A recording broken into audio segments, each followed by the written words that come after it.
ใหม่กระเป๋ารุ่นใหม่ทุกคนข่อยอุตส่าห์ลงทุนไปซื้อพุ่นเด้อ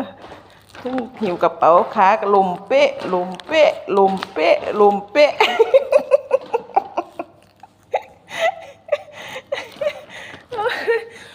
ข่อยอุตส่าห์ไปซื้อมาได้นี่นะบ่ซื้อได้จังได๋บ่ได้เด้เฮาว่าละตัวมันสิได้หิวกระสอบมันก็พากระสอบปุ๋ยคักๆแน่ๆนี่แหละนี่มาอยู่เมืองไทยตั้ง17-18 ปีนะได้กระเป๋าเสื้อผ้าสีลุงใบนึง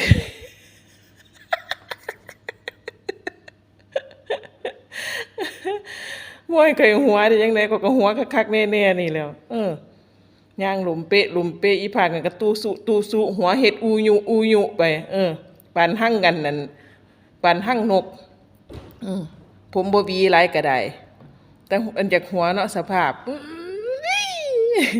คือบ่เห็นรีวิวแน่ล่ะรีสอร์ทนั่นบักแมงดารีวิวให้มึงแน่รีสอร์ททุกซอกทุกมุมนั่นแอร์มึงเปิดได้บ่มึงแอร์รุ่นสงครามโลกเด้อสิบอกให้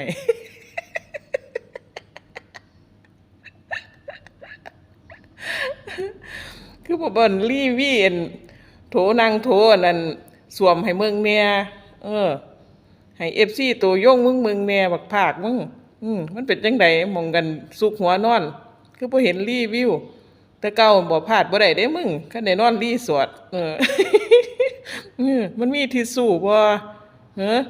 มันมีอันแวนบ่มันมีกระจกบ่มันมีซักโครกบ่หรือได้เอาบักจกเล่นอันนั้นเข้าป่าบ่หรือจังไดรีวิวแน่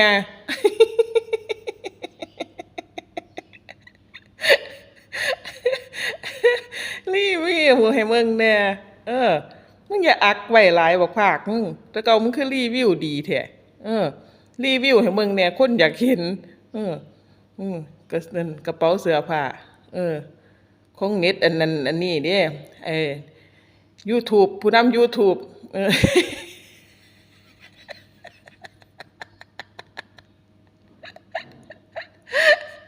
ได้ไปกระสอบข้ามโขงกระสอบเสื้อผ้าแต่สมเพชชีวิตมึงอีหลีเนาะแต่สมเพชอีหลีบ่สมเพชได้จังได๋กระเป๋าดีๆสักใบก็บ่กล้าซื้อปานนั้นนั่งดูถูกคนมึงก็สะสมกับมึงกันได้รับกรรมที่มึงดูถูกคนคักแน่เนาะขนาดบ่เห็นหน้าค่าตาเขาบ่เห็นกันชีวิตกันเป็นอยู่เขา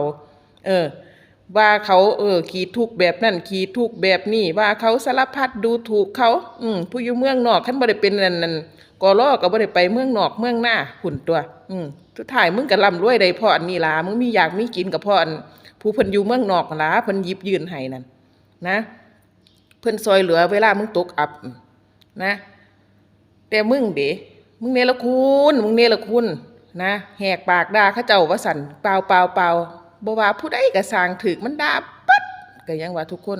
สะสมกับมันดูถูกคนอีหลีเด้วันนี้ชีวิตมัน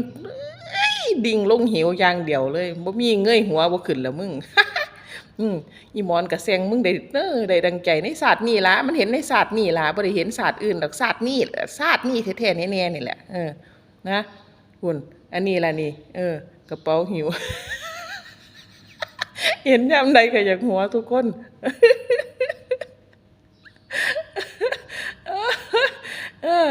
แต่ชีวิตเนาะไม่ชีวิตโคตรบัดซบเลยสะสมกับมึงปากหมาบ่มึงนะ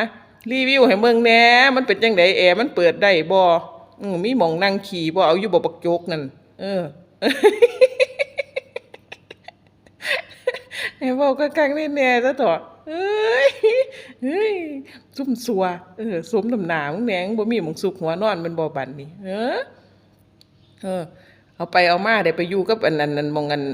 ผีสางมองคนบ่อยู่หรอมึง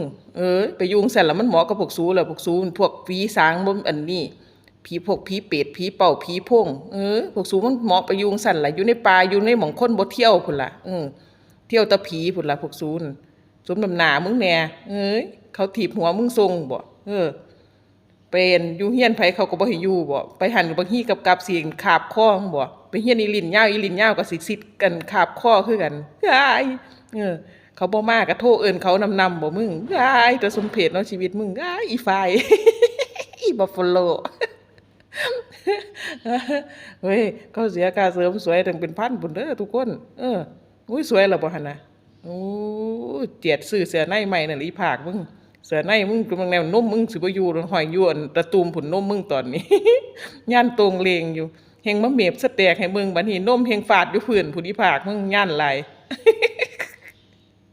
โอ้ยเว้าแล้วแต่อยากหัวโอ้ยไปก่อนโอ้ยลงทุนฮอดซื้อกระเป๋าสีลุงพุ่นเด้อทุกคนไปเฮาขึ้นรถทัวร์ยางลม โอ้ยไปก่อนจ้าสวัสดีจ้าโอ้ยนี่ก็หัวคักๆแน่ๆนึกว่าหัวจังไดเป๋าหิวหอยศอก ไปก่อนจ้าสวัสดีจ้าเสียงสีกล่องเนี่ยเนาะเพราะมันอยู่จังไดติมันอยู่แบบมันเสียงกล่องอยู่เฮียนอยู่ข้างล่างลมเปะลมเปะลมเปะ ไปก่อนจ้าสวัสดีจ้าทุกคนบ๊ายบายโอ้ยอยู่บนบ้านข้างบ้านก็อยู่ข้างล่างเสียงมันก็สิกล่องเนี่ยไปก่อนจ้าสวัสดีจ้า